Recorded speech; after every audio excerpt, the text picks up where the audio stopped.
DYFI തിരുവനന്തപുരത്ത് സംഘടിപ്പിച്ച professional മീറ്റിൻ്റെ വേദിക്ക് സമീപത്തു നിന്നും ഡിവൈഎഫ്ഐ കേന്ദ്ര കമ്മിറ്റി അംഗം ചിന്താ ജെറോം നമ്മോടൊപ്പം ചേരുന്നു. കോർപ്പറേറ്റ് മേഖലയിൽ വലിയ തോതിലുള്ള തൊഴിൽ ചൂഷണം നടക്കുന്ന ഒരു കാലയളവിലാണ് ഡിവൈഎഫ്ഐ ഇങ്ങനെ ഒരു പരിപാടി നടത്തുന്നത്. അതേക്കുറിച്ച് എന്താണ് പറയുന്നത്? ഈ അടുത്ത ദിവസങ്ങളിൽ തന്നെ നമ്മളെ എല്ലാവരെയും വേദനിപ്പിച്ചൊരു സംഭവമാണ് അന്നയുടെ മരണം.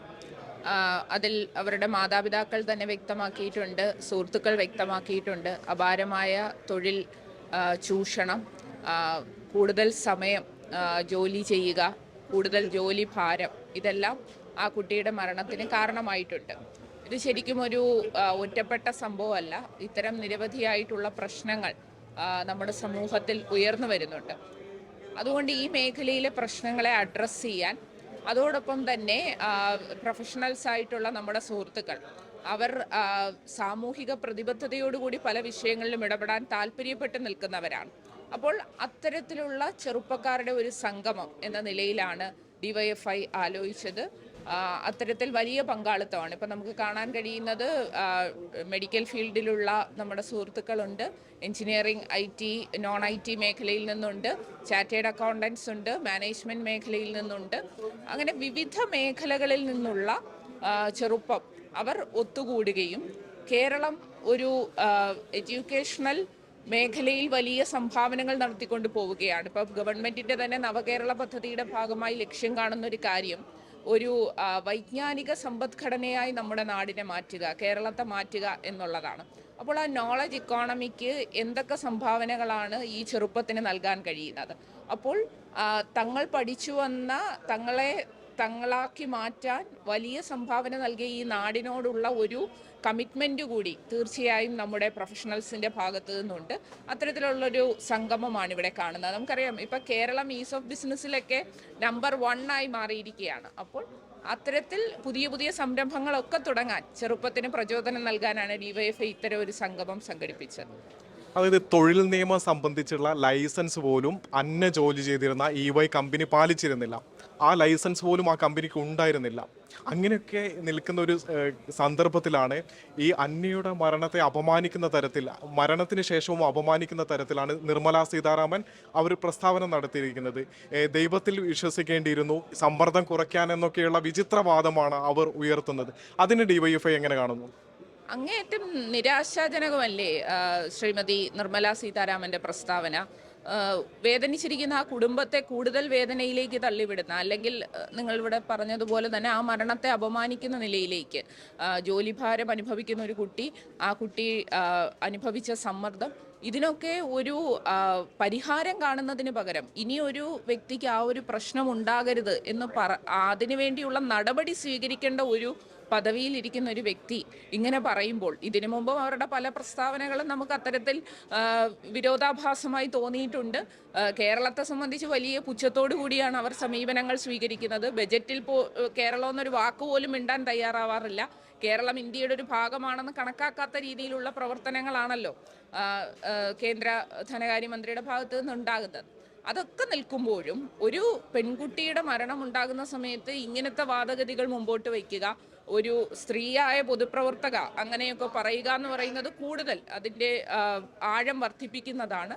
അന്നയുടെ മരണം ശരിക്കും ഇത്തരം ഒരു മീറ്റ് സംഘടിപ്പിക്കുന്നതിൽ ഡിവൈഎഫ്ഐക്ക് കൂടുതൽ അങ്ങനെ ഒരു ചിന്തയിലേക്ക് എത്തുന്നതിന് കാരണമായിട്ടുണ്ട്. കാരണം ഈ മേഖലയിൽ പ്രശ്നം അനുഭവിക്കുന്നവരുടെ പ്രശ്നങ്ങൾ അഡ്രസ്സ് ചെയ്യുക എന്നുള്ളത് വലിയ ഒരു കാര്യമാണ്. ഞാൻ ഇതിനു മുമ്പ് യുവജന കമ്മീഷൻ്റെ ചെയർപേഴ്സൺ ആയിരിക്കുന്ന ഘട്ടത്തിൽ ഞങ്ങൾ അത്തരത്തിലുള്ള പല നടപടികളും സ്വീകരിച്ചിരുന്നു. ഇപ്പോഴും യുവജന കമ്മീഷൻ അത്തരം പ്രവർത്തനങ്ങൾ തുടർന്നു വരുന്നുണ്ട്. അതോടൊപ്പം തന്നെ ഡിവൈഎഫ്ഐ ഒരു സാമൂഹിക പ്രതിബദ്ധതയുള്ള യുവജന സംഘടന എന്ന നിലയിൽ അത്തരം ഒരു വലിയ ഇനിഷ്യേറ്റീവാണ് എടുത്തിരിക്കുന്നത്. തീർച്ചയായും അത് ഫലം കണ്ടുകൊണ്ട് മുമ്പോട്ട് പോകും എന്ന് തന്നെയാണ് നമ്മൾ പ്രതീക്ഷിക്കുന്നത്. അടിസ്ഥാന പൗരാവകാശം എന്നത് 8 മണിക്കൂർ തൊഴിൽ, 8 മണിക്കൂർ വിനോദം, 8 മണിക്കൂർ വിശ്രമം എന്നാണ്.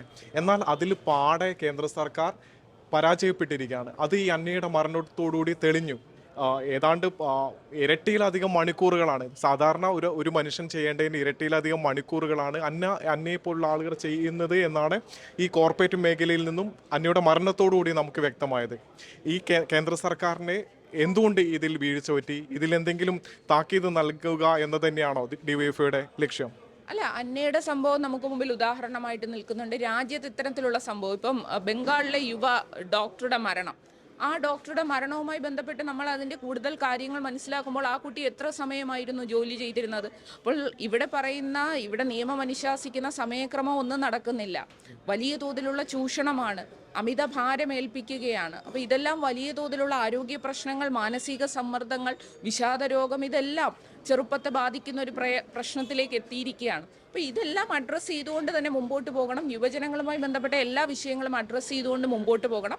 അതോടൊപ്പം തന്നെ യുവജനങ്ങളിൽ നിന്ന് നമുക്ക് തിരിച്ചിങ്ങോട്ട് ഈ നാടിന് അവരുടെ സംഭാവന ലഭിക്കുക, അതും ഈ ഒരു മീറ്റിൻ്റെ ഭാഗമായി നമ്മൾ ലക്ഷ്യം വയ്ക്കുന്നതാണ്. കോർപ്പറേറ്റ് മേഖലയിൽ ഇപ്പോൾ നടക്കുന്നത് കൂടുതൽ സാലറിയും മറ്റ് വാഗ്ദാനങ്ങളൊക്കെ, മോഹന വാഗ്ദാനങ്ങൾ യുവാക്കൾക്ക് നൽകിയിട്ട് വലിയ തോതിലുള്ള ചൂഷണമാണ് നടത്തുന്നത്. അതിനെന്തെങ്കിലും മുന്നറിയിപ്പ് നൽകാൻ, അത് നിർത്തലാക്കാൻ ഡിവൈഎഫ്ഐക്ക് കഴിയുമോ? അങ്ങനെയുള്ള പ്രതീക്ഷകളുണ്ടോ? ആ രീതിയിലാണോ ഇപ്പോൾ ഈ ഒരു പ്രൊഫഷണൽ മീറ്റ് നടത്തുന്നത്? തീർച്ചയായിട്ടും. കാരണം ചെറുപ്പത്തിൻ്റെ അവരെ അങ്ങനെ ചൂഷണം ചെയ്യുക എന്ന് പറയുന്നത് ഒരിക്കലും നമുക്ക് അംഗീകരിക്കാൻ കഴിയുന്നതല്ല. അവരുടെ കഴിവ്, അവരുടെ മികവ്, അതെല്ലാം നമുക്ക് ഉപയോഗപ്പെടുത്താവുന്നതാണ്. അത് ഉപയോഗപ്പെടുത്തിക്കൊണ്ട് തന്നെ ഓരോ സ്ഥാപനങ്ങൾക്കും മെച്ചപ്പെടാം. അതിനനുസരിച്ചുള്ള വേതനം അവർക്ക് ലഭിക്കുകയും ചെയ്യണം. ഒരു മുതലാളിത്ത സമൂഹത്തിൻ്റെ ഭാഗമായി ഉണ്ടാകുന്ന ഇത്തരം പ്രശ്നങ്ങളെ എല്ലാ കാലത്തും നമ്മൾ ചോദ്യം ചെയ്തിട്ടുണ്ട്. അത് ചോദ്യം ചെയ്തുകൊണ്ട് തന്നെ തൊഴിലാളികൾക്കൊപ്പം അല്ലെങ്കിൽ നമ്മുടെ ഇത്തരത്തിൽ പ്രൊഫഷണൽസായി മേഖലയിലേക്ക് കടന്നു വരുന്നവർക്കൊപ്പം നിൽക്കും എന്ന കാര്യത്തിൽ ഒരു സംശയവും ഇല്ല. കേരളത്തിന് ഈ കോർപ്പറേറ്റ് രംഗത്തെ ഇങ്ങനത്തെ തൊഴിൽ ചൂഷണത്തിനെതിരായിട്ട് പ്രവർത്തിക്കാൻ കേരളം ഒരു ബദലായി മാറും എന്നാണോ കരുതുന്നത്? തീർച്ചയായിട്ടും. കേരളം അങ്ങനെയാണല്ലോ, നമുക്കറിയാമല്ലോ. കേരളം ഇപ്പോൾ പല പല കാര്യങ്ങളിൽ നോക്കൂ, പണ്ട് വ്യവസായ സംരംഭങ്ങൾ തുടങ്ങുന്നതിനകത്തൊക്കെ കേരളത്തെ സംബന്ധിച്ച് അങ്ങനെ പ്രയാസകരമായ ഒരു ഇടമാണെന്നൊക്കെ പറഞ്ഞിരുന്നവർക്ക് മുമ്പിലാണ് ഇപ്പം ഈസ് ഓഫ് ബിസിനസ്സിൽ നമ്മൾ ഒന്നാം സ്ഥാനത്ത് വന്നിരിക്കുന്നത്. പുതിയ സംരംഭകർ വരുന്നു, അതിൽ കൂടുതൽ വനിതാ സംരംഭകർ വരുന്നു. ഇന്ന് ബഹുമാന്യായ മുഖ്യമന്ത്രിയുടെ ഉദ്ഘാടന പ്രസംഗത്തിൽ തന്നെ അത് സംബന്ധിച്ച് കേരളം കൈവരിച്ച നേട്ടങ്ങളെല്ലാം സൂചിപ്പിച്ചിട്ടുണ്ട്.